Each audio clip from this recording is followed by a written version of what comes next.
What's going on, guys? How you guys doing? Scootski back with a new video. So what I'm going to show you guys today is actually how to take off a coupler for an EZGO. This is a 19 spline coupler, and I need to take this off because I'm going to be putting that on another motor. They are very hard to take off. I was sticking this in here and I was beating it with a hammer like this, and it actually bent this. It was way worse. I bent it back. But my theory is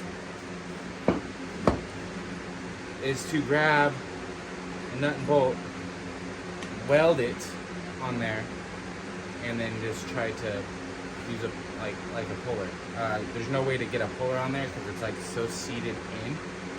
So we're going to try to take it out. So stick around, I'm gonna weld it. I'm gonna use my handy dandy little buzz box right there, the ARC 130, so my ARC 130.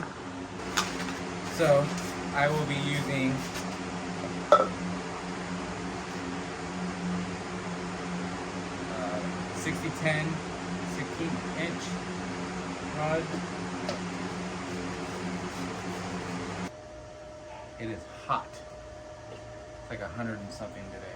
So I'm gonna leave it in there so I don't booger it all up.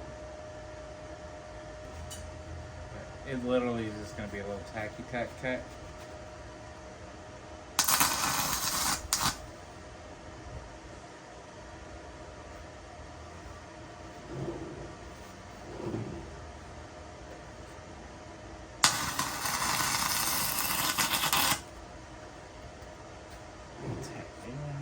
Alright, so now this should be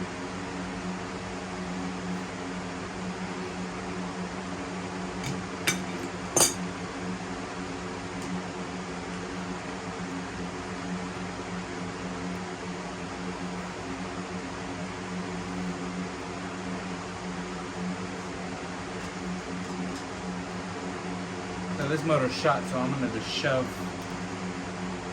this in here.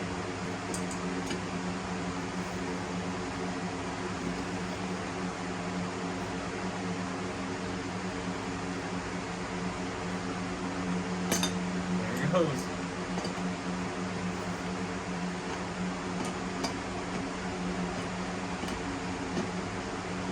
It came out a lot easier than I thought.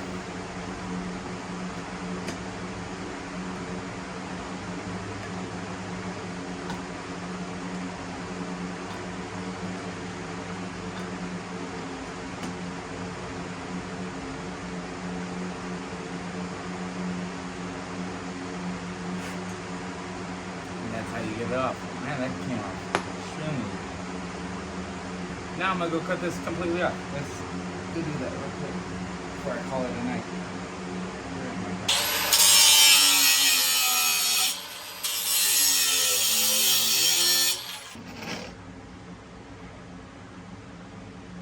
Alright, there you go.